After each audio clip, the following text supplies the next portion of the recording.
There's bad news, but there's also good news. I'm screwed. I don't know what to do. You absolutely require running water for occupancy, which means we need a sink and we need a toilet. We are nearly ready to move into our dream home and homestead that I've been building from scratch for the last 3.5 years. It's taken a while. The last major thing that needs to be done before moving in is plumbing.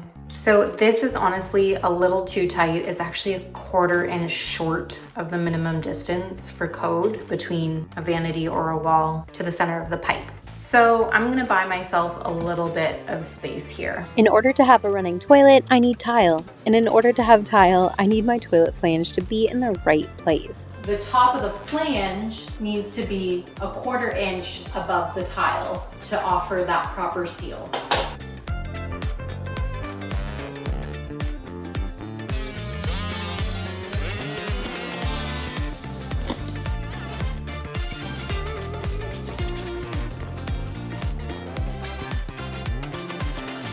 Trying to find a way to protect the pipe from the concrete, so I put some of the silver bubble wrap around it. And then the other thing I'm noticing is this guy is a little bit out of level. It's not like hugely out of level, but it is out of level. I'm hoping I can fuss with it a little bit as the ABS glue dries. I'm just gonna dry fit it, line it up, mark a line here on the side so that I know exactly where I want it to go, exactly 12 inches off the back.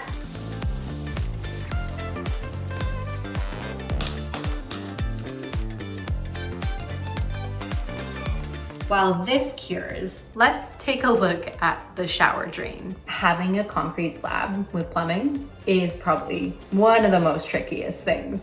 If you had a crawl space, it's so much easier, but I am grateful for the in-floor heating. Here I have my waterproofing system, and I just want to take a look at the shower pan that I chose and get the depth, and take a look at the flange and make sure the shower drain is going to be good where it is. Maybe I'll have to make some adjustments. So this is the shower pan. It's a really cool system where everything is integrated. The drain flange sits inside, and then another piece of the membrane goes over top of this. I just have to figure out, before I set all of this, the height of the shower drain that's in there, how high it needs to be and where I need to cut it down to, because it will fit inside here. So this foam piece is like a heavy 1/4 of an inch off the ground, plus an 1/8 inch of mortar underneath it. So we'll call it like 3/8. By the way, this is naturally sloped, which makes this a great system.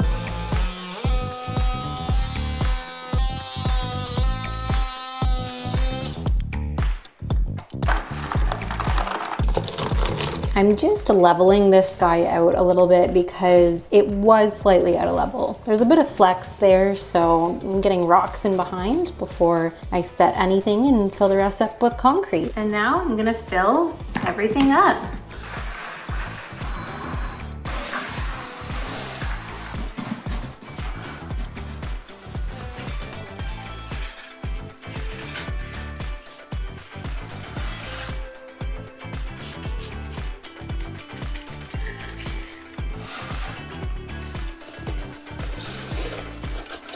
So I have enough room for this bubble piece to be pulled out, and it's not too high above because I still have to make room for this portion here that sticks into the ground. Good morning. Yesterday I needed a day where I didn't talk to the camera. So what I got done was I worked on getting everything prepped and ready for all the underlayment and waterproofing materials that are going to go in the bathroom. Starting with the window, doing what I did for the other drywall return windows, except for this isn't going to be a drywall return, it's going to be a tile return to the window. So I cut off the styrofoam. I got rid of those window jamb extensions for drywall returns because they're kind of in the way for waterproofing and fitting tile in there. I sealed up the spray foam insulation with Acoustiseal to become the vapor barrier, because once you cut styrofoam, the vapor barrier is gone. And I shimmed the whole window with foam shims. And then I prepped this space for this super super cool shower niche that I really didn't have to do much for, but I don't know why I said that, because after rewatching the footage, I'm realizing it took me longer than I originally thought. I had to cut the opening bigger. Even though I planned for this niche to be here, it wasn't big enough. I cut back the drywall, and this blocking absolutely got stuck. It's in there forever now. I had to cut the drywall back even more, making sure my opening was nice and plumb. Cut a new piece of blocking, which had its own set of problems. this 2x4 is slightly bigger. But I eventually got there. An opening for my shower niche that's going to be completely waterproof. Yay! Oh my gosh, I'm stoked. I'm so excited. What I can do today is kind of fix up the shower floor here. The self-leveler in here was too thick when we poured it and it got screwed up. So I'm gonna try kind of fussing with it. Shouldn't take too long. And then I'm gonna do the underlayment in the rest of the room. Time to figure out my measurements for the underlayment, and I need to order my tile. So I wanna make sure I have everything accurate when it comes to my order. 123 1/4-ish. Using a tape measure can be a pain. Measuring long distances, awkward spots and angles. Got it. Which is why I love the Milesy S50 point to shoot measurer. 10'3" and 5/16. I can measure from wall to wall and get the square footage in seconds. So this whole room is 63.14 square feet. And then I can quickly switch over to my Milesy X-Tape 1, which has the green laser keeping everything straight. I can come into a room, measure the space, have all the measurements saved in here, go on my laptop and order materials. The Milesy S50 also has point-to-point measurement. So I can set it up on my tripod, point to one corner of my cathedral ceiling and the other to get the length. This would have come in so handy trying to get the lengths for the drywall boards and measuring for literally all materials in our home. 122 inches. When I got an insulation quote, they had one of these to measure my cathedral ceiling. And I truthfully don't know how he could have measured my ceiling without one of these. Save so much time and energy with Milesy's S50 laser measurer. Starting September 24th, 2025, Milesy is having their 50K Home Glow Up Challenge. You do not want to miss it. Milesy is putting up a 50,000 prize pool to celebrate the most compelling home upgrade projects. Get your own S50 laser measurer and enter into the prize pool. Click the link in my description below. And thanks so much to Milesy for sponsoring me this week.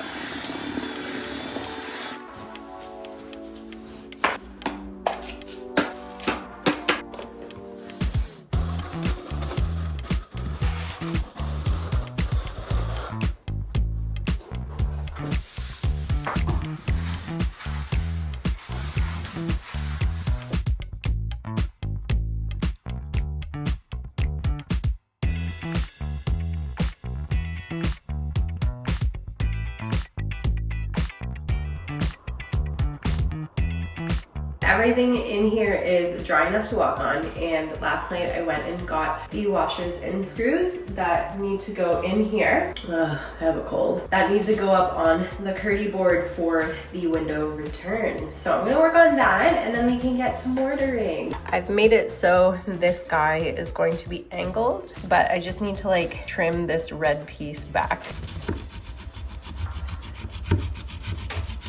There we go. That works a little bit better now.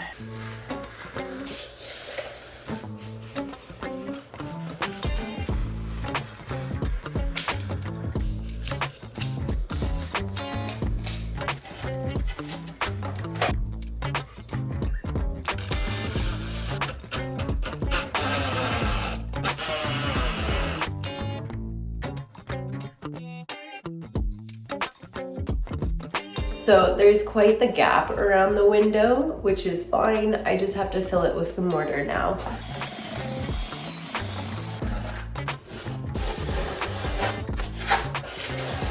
And I'm making the mortar just a bit thicker than you usually would, just so it dries a little bit more easily. It looks great. Okay, now it's time to start with the waterproofing membrane on these walls. So a lot of you were concerned that I'm using green board instead of concrete board, but the whole point of the system is that water should never be getting in behind to even touch the green board. Technically, you can use regular drywall in here even. As I'm letting this dry, I'm gonna finish up using the mortar on the the floor. This banding waterproofs the floor, but also prevents any cracks from coming through in the grout or the tile. And now is time to start with the membrane. I'm gonna start with this wall as to let that dry a little bit more. I mean, it's getting there. I just don't want to push it in.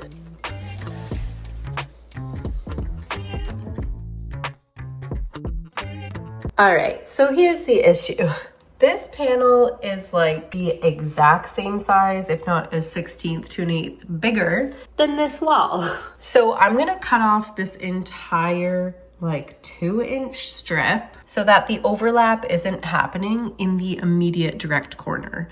I could put edge banding right in the corner, but then again, that would mean 2 inches of overlap here and 2 inches of overlap here, when I think it's best to just have the overlap before the corner hits, and so that this can be a smooth transition to the next panel. I'm feeling ready.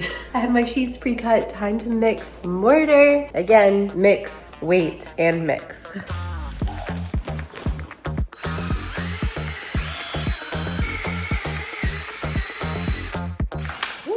Whoops, I wasn't thinking. Here goes nothing. I am nervous because things dry as you're working with them, and I find this, like, it's big. It's probably not big in the grand scheme of other people doing tiling. All right, I'm ready. I'm nervous, but let's just start, I guess. I'll start at the top because that's where I'm gonna apply the membrane first, I guess.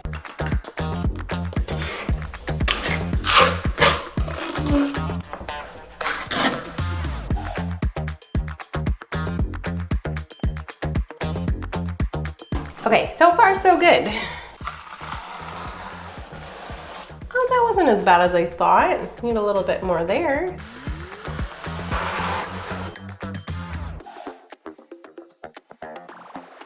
I am beyond nervous that it's just gonna flop everywhere. Like, how are you supposed to do such a big sheet? Okay, okay. All right, it's going, I'm happy. I'm happy with this. It is going over well. Yay, I hope I did it right. Okay, I think I have to press it in a little bit more. You can still see the lines in some spots, but that's okay. We're just figuring it out.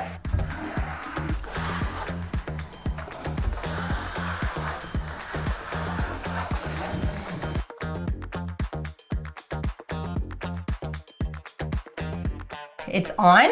I think I did a good job, but while I'm on this wall, I'm just gonna get the overlap done on this. It came in the box with the niche, which I thought was kind of cool, because everything with a waterproofing system requires a 2-inch overlap so that all seams are protected and water can't get through.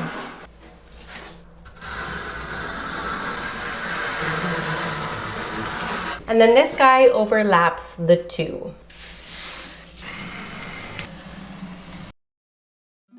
And now it's time to rinse and repeat.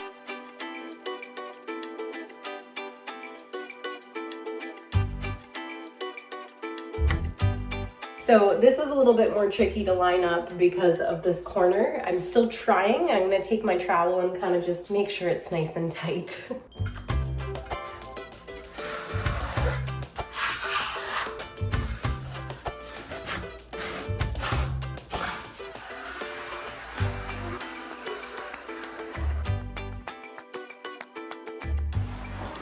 Help. Ah! Oh my goodness. This gets overwhelming and I ran out of mortar, so I still have to do that.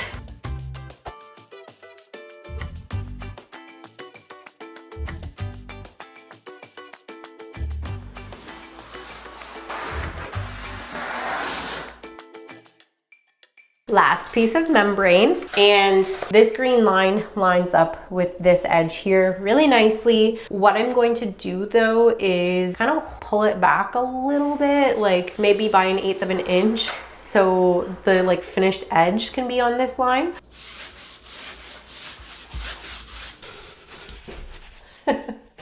The walls are done. It's a new day. It's a Saturday. I only have a few hours, but I thought I would try to get the pan in and the curb in at the minimum. Hey, maybe I'll finish off all the corners. Probably not, let's be real. Since I don't have access to my plumbing from below, this is the next thing that has to go in before the pan, the drain flange. And they make it so you can take this guy out to install the drain flange first. I accidentally left clumps of mortar on the ground yesterday.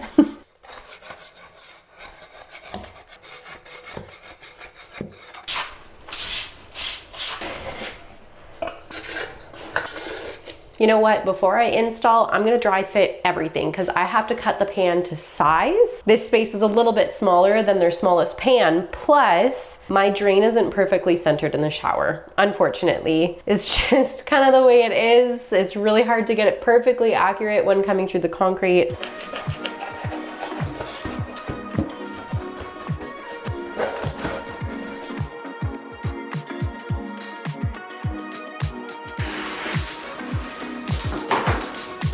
It's probably gonna be a little bit tight just because of the corners. I'm gonna pull this out just to see how it is. This is gonna take a bit. Ah!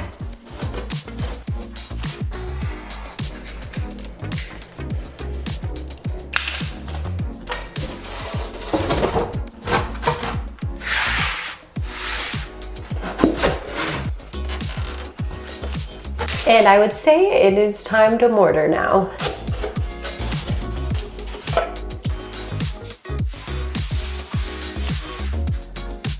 First things first, I have to get this in place. Use this as like a spacer to start.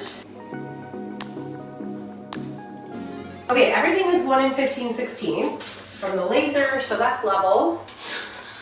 Okay, I'm gonna take one at a time. And you back butter, and then you shove it in there, I guess.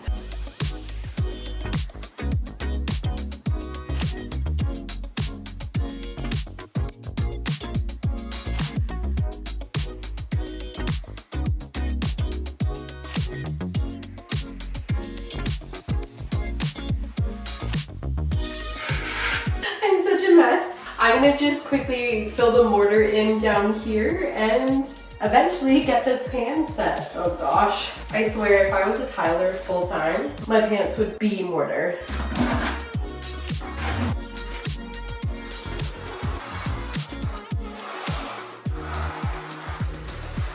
Okay, and then I need to back butter this as well. Okay. Wait, what have I done? What have I done? Oh, I gotta go to the other way, quick. Okay, and back butter this side now. And usually at this point, you'd go ahead and, well, first of all, do the ring here, but then start doing the corners. I don't have a ton of time. I think I'm just going to do the edge here since it's a small enough shower that I can still reach over to the corners and not be like pushing on it. So I'm gonna quickly do up this circle and get all of the mortar in here. Oh wait, I was supposed to step on everything first. Ugh.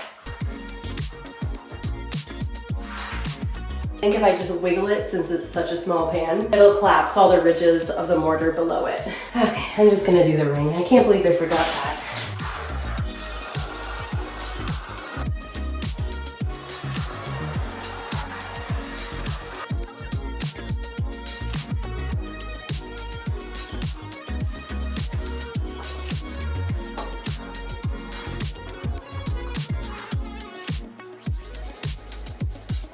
Do you need stuff on the sides? I think you do. Close call. Check for level, which it's not. There we go.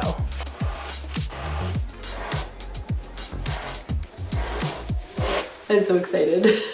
It's not done, but a few hours in is another step forward. Good morning. It's a Sunday. I have a few hours. Yet again, my daughter's at a play date. I want to get all the edge banding and the corners done. The corners are usually done first just because they're trickier to work with and can get like bulky. And so I probably should have done this before I put in the pan. I don't know, but I have some cardboard down and I'm gonna get the outside corners up on the windows and all the edge banding to cover up the screws and the washers. So usually an outside corner would sit like this, but for a window, that's not gonna work. So you flip it around and use the other side, and that should protect and seal these corners with edge banding overlapping the rest of the seams.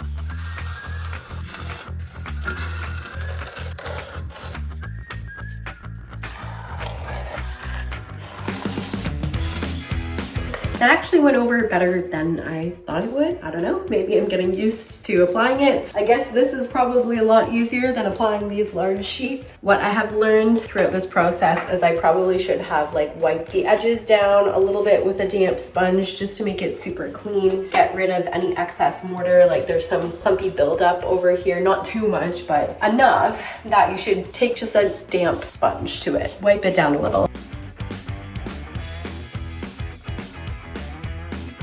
And now to fill the corners with the edge banding. So it just requires a 2-inch overlap, so up here and down here, to get proper coverage. And all of these screws are gonna get covered with a piece, again, 2 inches of coverage around it to make this whole windowsill waterproof.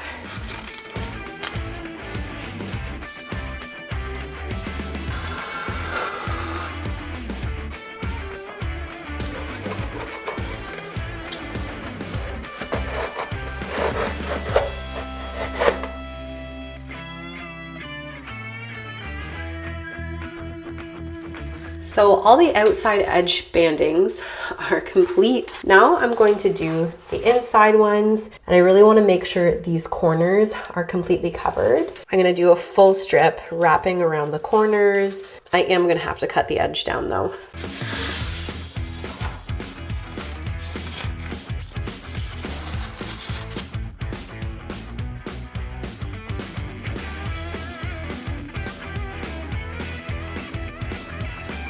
The window is officially done. I'm gonna work on the pan now. Starting with the inside and outside corners because they're a little bit more clunky, and then finishing off with the edge banding.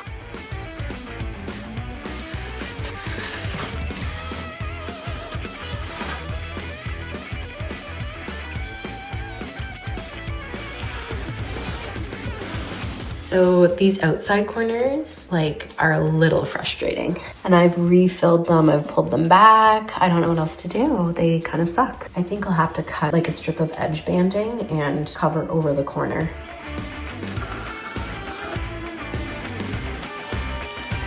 This actually worked really well, keeping that little bubble down on both sides. I'm very happy with the results of that. I'm almost done. This is all the mortar I have left and all the edge banding I have left. Fingers crossed. I don't have to fully get the edge banding all the way into the corner, just the 2-inch overlap. So to here basically on either side.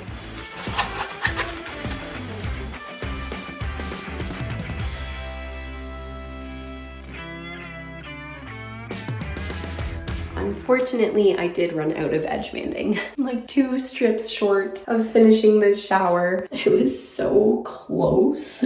But I also have this guy to go around that. And I have another one for here, but I don't know if it's gonna fit. First, I do have to get this guy off because I was trying to do it by hand and I couldn't. So I just wanna make sure I can move it a little.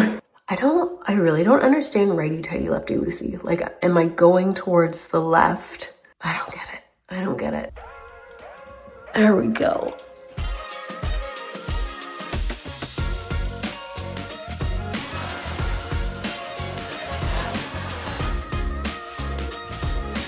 So I don't know if this is gonna work. This is obviously square and completely in the way. There's no way for me to not make this be in the way. It came in a kit with the drain flange and this guy and a bunch of corners, and so it was worth getting the kit, but I don't think I'm gonna be able to use this. Now I do have a bunch of blue banding that came with the other company's underlayment. So this didn't come with this company's, it came with this company's. I'm sure it does the same thing. I could risk it and put it on the inside inside of the shower pan, but I'm worried it would void my warranty, so I'm not going to do it. But I can put it on the outside because the outside doesn't matter. Guess what? I can use Curdy membrane in the corners instead of Curdy band. It's a little bit thicker, but oh well. I don't want to have to buy a new bag of mortar just to finish off these two, and I really just want to get this done today. So I'm gonna cut up some strips and finish the last two off.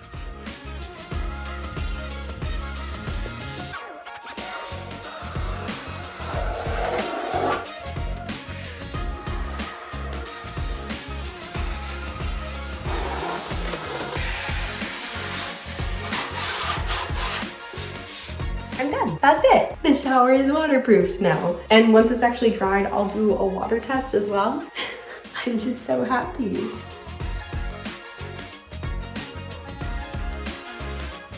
And now that all of this is done, I'm gonna do a water test because we have to make sure before tile that there's no leaking.